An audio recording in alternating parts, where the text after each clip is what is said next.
Thank you. Matthew Price, BBC News. You said earlier, if this doesn't work, i.e. economic sanctions, political action, we can all at least say we've tried.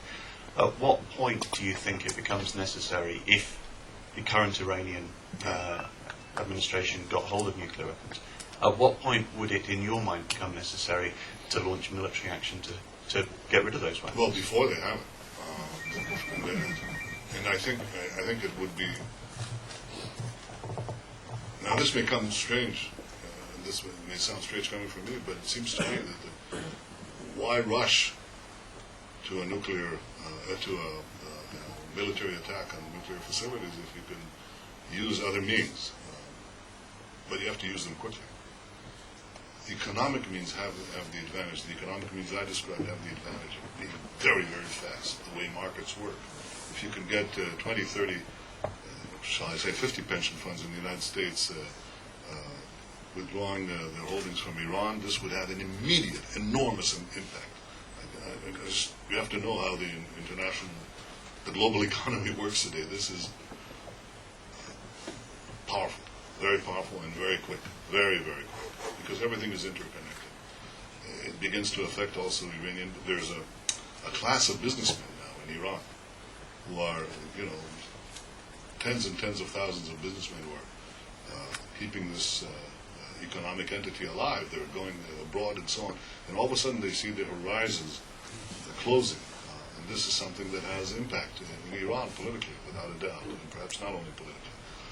So I think it's important to try non-military means. Now, how much time do we have?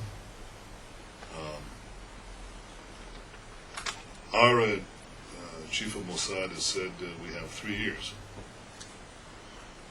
tops.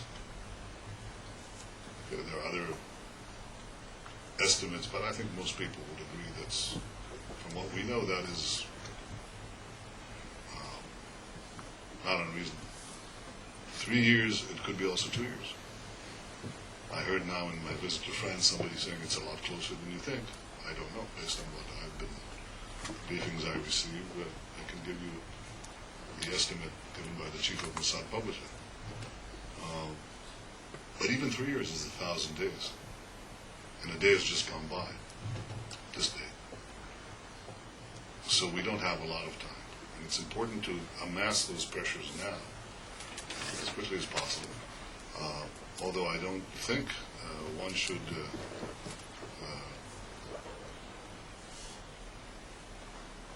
neglect the other possibility in case these measures do not work. And it seems to me, from what at least I hear publicly from the United States, what I hear and what I see, that people are thinking along those lines in the United States. May I just ask a supplementary?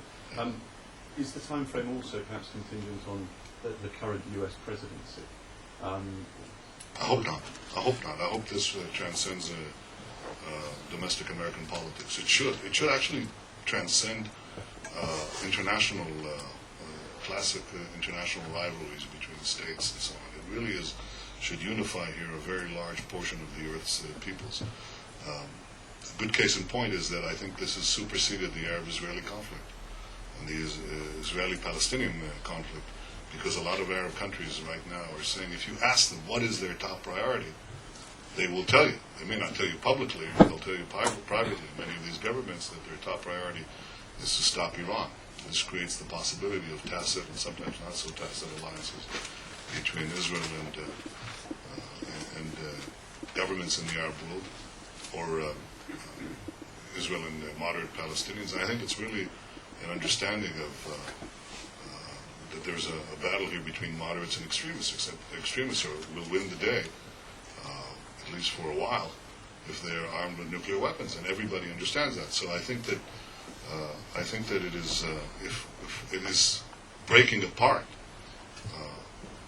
political divides here, the understanding of this great threat, it should certainly break apart, break open political rivalries in the United States. This should not be an election issue. It should be a dividing rather, uniting rather than a dividing issue in the United States.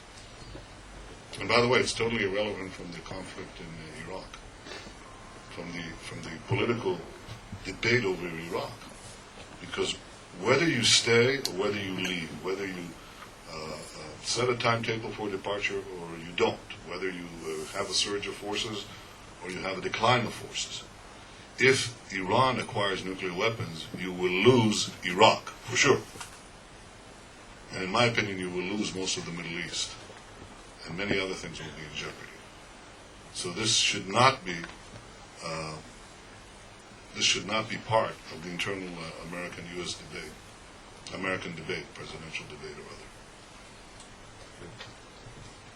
Hannah Berries from the BBC Latin American Service.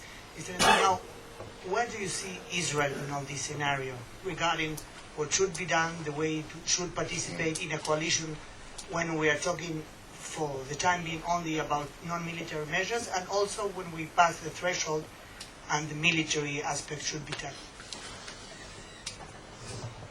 Well, first of all, for the interest of full disclosure, yes, I think my country is being threatened, and yes, I'm trying to galvanize as many forces around the world to head off that threat. I would have said the same in the 1930s about Hitler's regime. Yes, it was threatening the Jews, but that was only the first step. They then threatened and indeed caused the death of tens of millions of people. And in similar vein, I think that we should make it clear Israel is merely on the front lines of this maelstrom of what could turn out to be a global tsunami if Ahmadinejad's regime acquires atomic bombs. So first, let's put it openly. We're not trying to hide it and not trying to deny it. For God's sake, they openly say, as they deny the Holocaust, we're going to wipe you from the face of the earth. So it's the first thing that we have to do is be open about it and say, we don't want that to happen, and we'll do whatever we can. I hope I'm doing everything I can to make it not happen. And now, having said that, I'm not creating here an artificial alert. Anybody in his right mind can understand that this is a global force, a global malevolent force that merely sees Israel as the first stepping stone in its march to world conquest and world domination. Twisted and as improbable as this thought is, that's the way these people think. It's very hard. It's very hard in the post-Enlightenment period, it's very hard for the world, not only for Westerners, it's very hard for the world to believe that you can have modern religious wars. Because the last one really was extinguished about 150 years ago. Okay? But in the time scale of militant Islam, this is nothing. It's the blinking of an eye.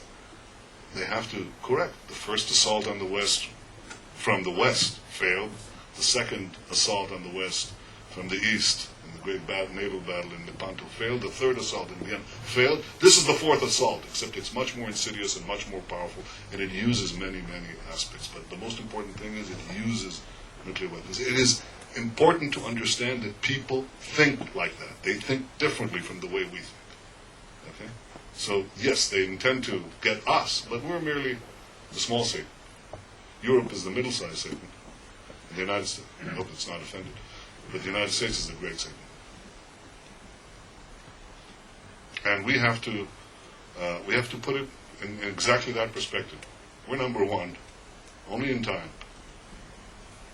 And all of you follow in various ways. And so the question is, what is our role?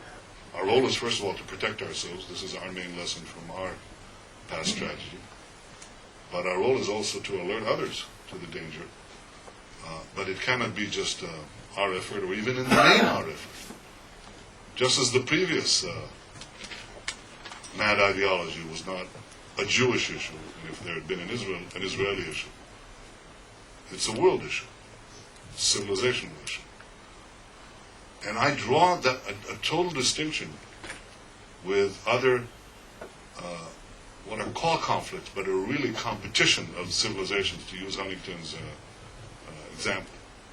Okay, he uses 7 or 8 civilizations that are in conflict with each other. No, they're competing with each other. They're competing primarily economically, and they'll translate this into political and military power, but they're competing within an accepted range of conflict, especially when it comes to nuclear weapons. They all know what to do, and especially they know what not to do. They've proven it. They have these weapons for decades, and nothing of the kind of what we see today is happening there. There is only one force right now that really threatens our common civilizations. Only one, and that's militant Islam. It doesn't play by the rules. The last time we had somebody come in who didn't play by the rules, we saw what happened. He had to be stopped. Ahmadinejad has to be stopped before he does enormous damage. Yeah.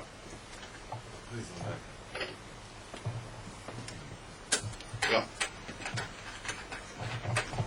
Thank you, Prime Minister. Dan Williams from Reuters. You, perhaps more than any other Israeli notable, has promoted the possibility of an Israeli preemptive action should it be necessary when the time comes. I'm speaking of a radio interview you gave about a year ago to this effect, praising your predecessor Begin at the time and suggesting that were you in a position you would do that were that required.